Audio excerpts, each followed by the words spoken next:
Hello YouTube and welcome back into another Dare to Game video. Today we will be discussing the absolute state of gaming in 2022, and why I am so disgusted with it. Now this may sound overly negative, but I've been gaming for a long time, multiple decades in fact, and never in all of that time has gaming been in as bad of a state as it is now in the 2020s. And I do think that if you stick around long enough in the video, you will probably find yourself agreeing with a lot of what I have to say, especially if you have more than a couple years of gaming experience under your belt. With all that being said, let's dive on in and get to it. It seems like every single year since 2019 sets a new low for being the worst year of gaming ever. Every year, sensational articles are published by the dozen decrying the state of gaming and how it has never been worse.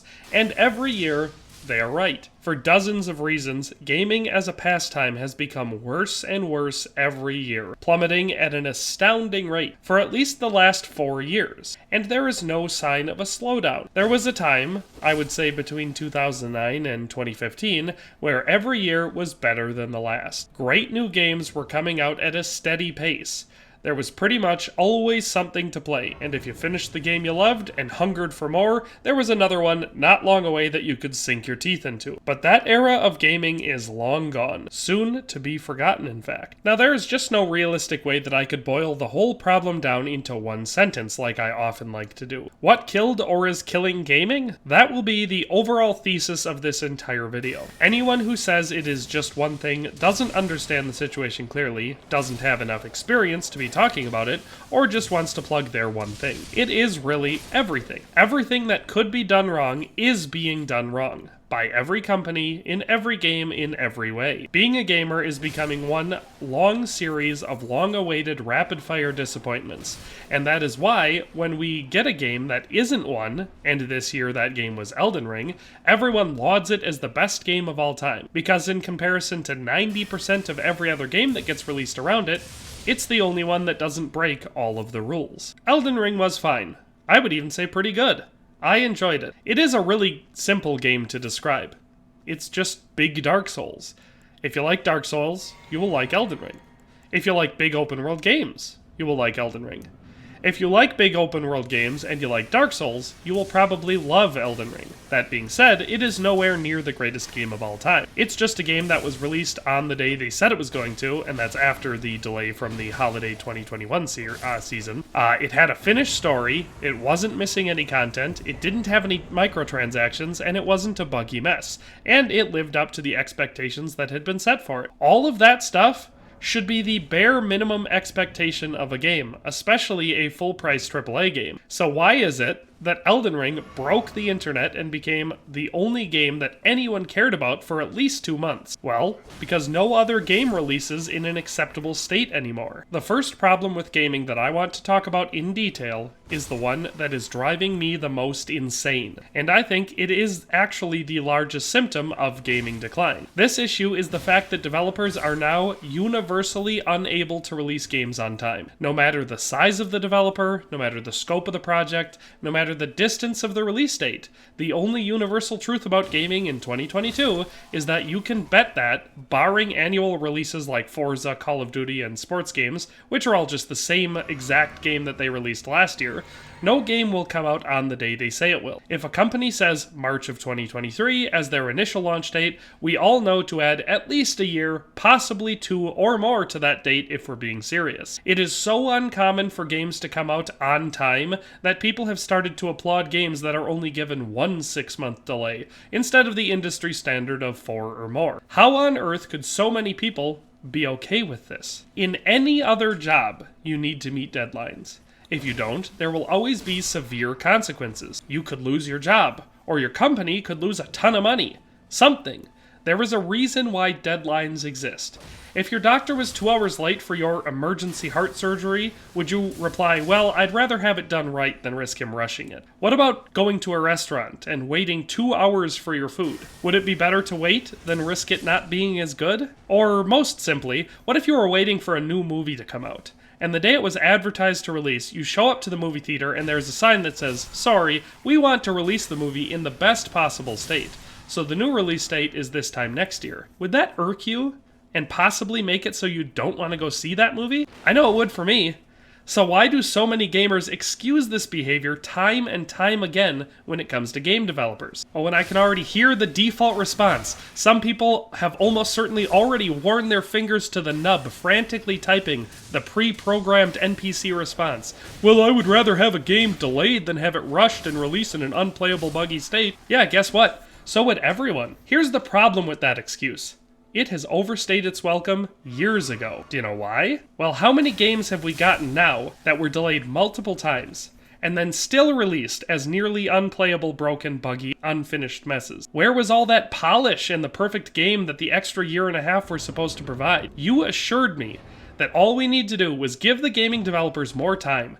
They just needed 6 more months and the game would be perfect. But it wasn't, and it isn't. The game is nearly never perfect. So much so that when we get one that is adequate, everyone browns the bed in excitement because they actually got to experience a game that meets basic quality standards and didn't overpromise what they never intended to deliver. All of this is due to the hype cycle. This is something that for a long time, many gamers and content creators, myself included, have been wrong about. Many of us believed that it wasn't the publisher's intention to build unsustainable levels of hype for a game, to get people chomping at the bit and then drag out the release cycle as long as possible, to artificially build interest into nearly any game to a level where no matter what state the game releases in, it will sell like hotcakes, and they will have made so much money that the quality of the game doesn't matter. Or, so many gamers will be stuck so far down their own sunk cost fallacy that they won't be able to climb out to get air, and will simply laud the game as everything they had ever wanted and defend its flaws to the death,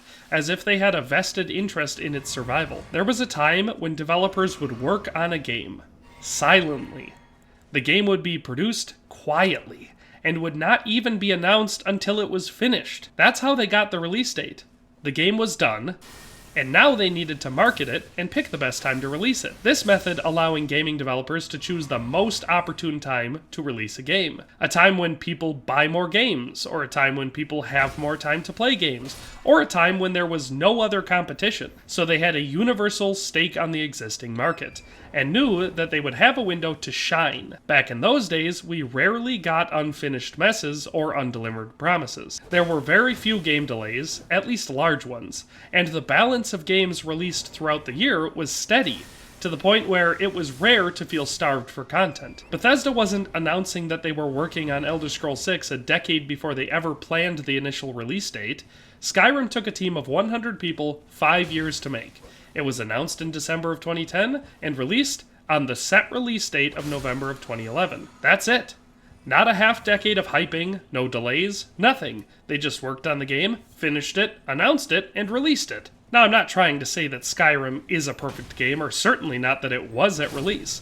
But it was one of the biggest games of all time, set industry standards that are still drawing comparisons in the early 2020s, and remains playable and widely enjoyed to this day. If that game could be developed in 5 years and released when it was planned, every game should be able to do the same. For crying out loud, at the time Bethesda's dev team for the game was only 100 people. That is a pretty tiny dev team by today's standards for a AAA title. And now most games don't even use their own internal engine anyway. So they aren't even doing the most technical work involved in making and updating their own game engine. Just so I don't get accused of making game delays sound much worse than they are in the gaming environment in 2022, I'm going to now provide a list of games that were supposed to release in 2022, but have been delayed. This list includes multiple titles that were delayed to 2022 from an earlier release date, several of which were delayed before that. So here are all of the games that were delayed at least once in 2022 that I am aware of. King Arthur, Knight's Tale, Evil Dead, Roller Champions, Starship Troopers Terran Command, Redout 2, MX vs. ATX Legends, Ending Extinction is Forever, 2 Point Campus, Rumbleverse, Immortality, Gloomwood, Life is Strange Arcadia Bay Collection, Dying Light 2 Stay Human, Sons of the Forest, Evil West, Warhammer 40k Darktide, High on Life, The Witcher 3 Wild Hunt for PS5 and Xbox Series X/S, Forspoken, Deliver Us Mars,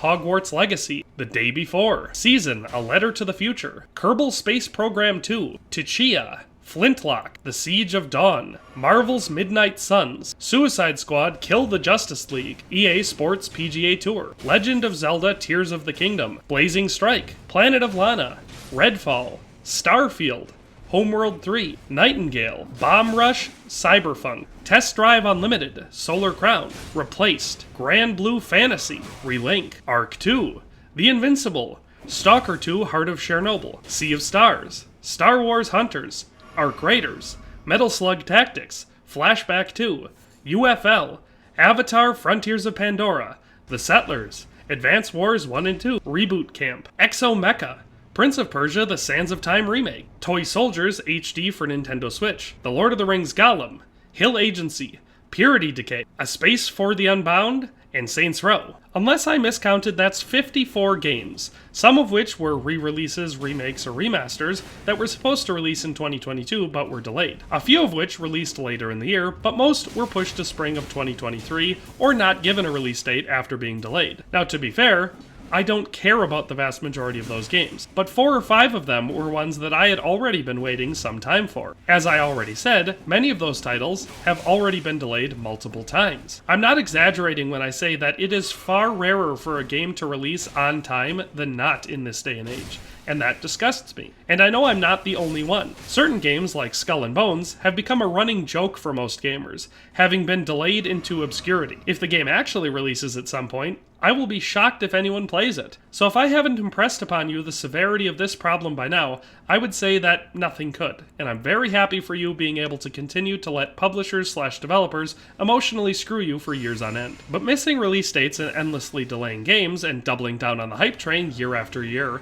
is only the tip of the iceberg. Sure, that is, in my opinion, the most serious problem with gaming in 2022, but by no means the only one. Release schedules in general also need a share of the blame. Remember when I said gaming developers used to tactically aim a release date for when they would have minimal competition and maximum potential gamers? Yeah, that method ended in a pretty well-balanced game release schedule throughout the year. Sure, there were peaks and valleys, but not oversaturated messes followed by months, and now years of absolute wastelands. Game development cycles have lengthened. And I would say, given the quality of games being released, that this is nearly entirely artificial, and not a symptom of the ever-rising complexity of games. But even with the crazy long development cycles, publishers could attempt to space out releases to make sure their game has an open slot in the year. Nah, why would they do that, when they could all wait for the exact same season of the exact same year to dump out their steaming piles of games on our chests? And if I were a betting man, I would say that this will either be between mid-November through late December,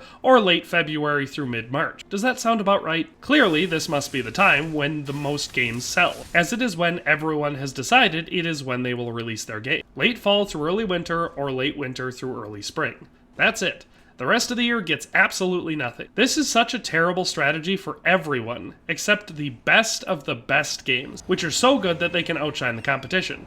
Or the annual releases with a cult-like following who will buy the same exact game year after year after year. Any indie developer following this pattern is being especially stupid. Sure, maybe you see an initial 5% sale boost because that's the season where people buy the most games, but no way your unknown game gets spotted in the giant mass of bland, uninspired AAA games that all came out within 3 weeks of each other. Indie game developers should exclusively plan to release their games between mid-June and mid-September, because 9 times out of 10, their best chance at financial and critical success is going to be gaming creators covering their games when they have literally nothing else to cover, because that's the only way anyone is ever going to hear about them. This is such an obvious issue that it is frankly amazing that more publishers don't understand it. Take a game like Saints Row 2022. By no means a great gaming release, and in all truth, a pretty mediocre experience start to finish. For more details, see my in-depth spoiler-free review on the channel. However, it was delayed. It was meant to be released in February of 2022, but it was, and I think wisely, delayed intentionally so as not to attempt to compete with Elden Ring. If it had released anywhere near Elden Ring, pretty much no one would have played it. But they didn't do what most game publishers do and delay it to the holiday season, trying to bet on a huge sales rush. No, they wanted to avoid other stiff competition from the other 2 big games of the year,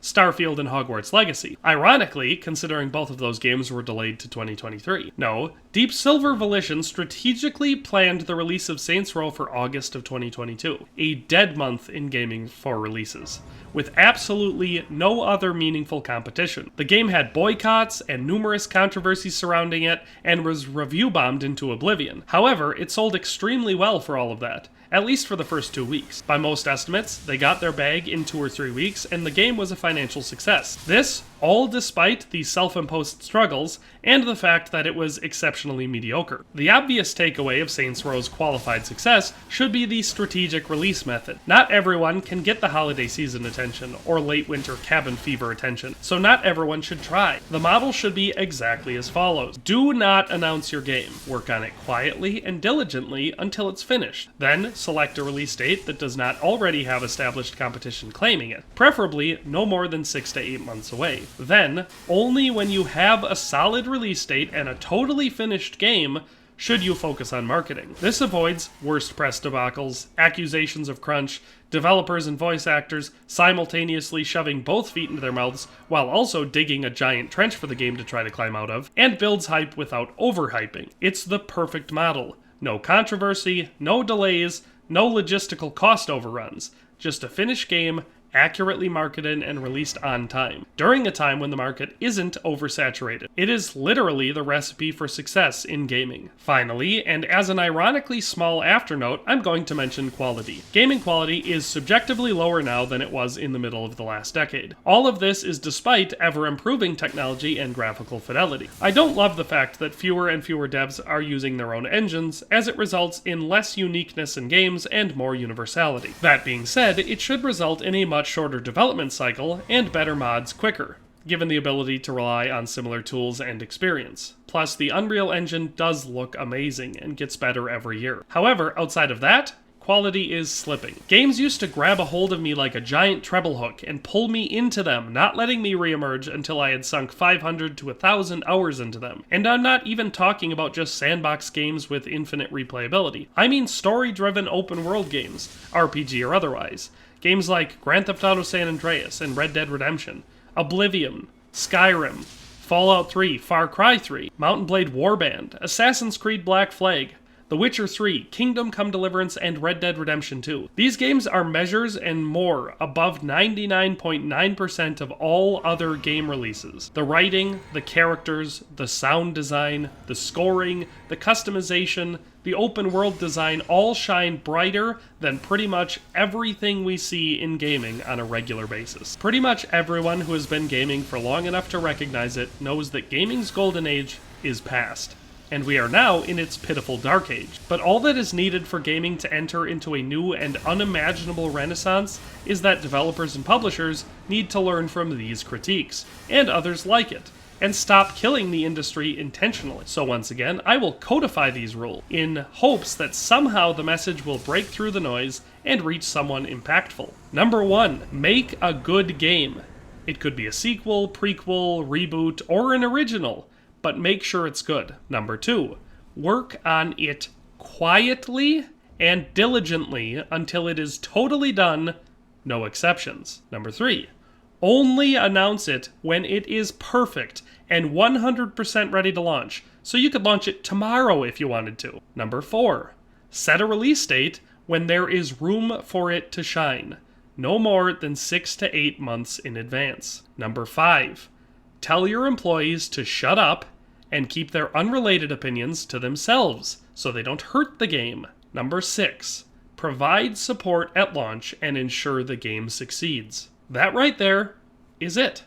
That is the 6-step program to fixing the gaming industry quickly and efficiently. There is plenty of room for different kinds of games, at different levels of quality, scope, scale, and direction. All of them could fix the damage that has been done and succeed financially and critically going forward. Or they could keep digging the hole deeper and deeper until each and every company has become a laughingstock doomed to fail, like so many before them have. Thanks for watching another Dare to Game video. If you liked this video, please leave a like and a comment. If you haven't already, be sure to subscribe to the channel. If you like my content and would like to support this channel, consider becoming a member today for as little as $1.99 a month. It makes a huge difference. But in any case, thanks for watching and have a nice day. I'll see you next time.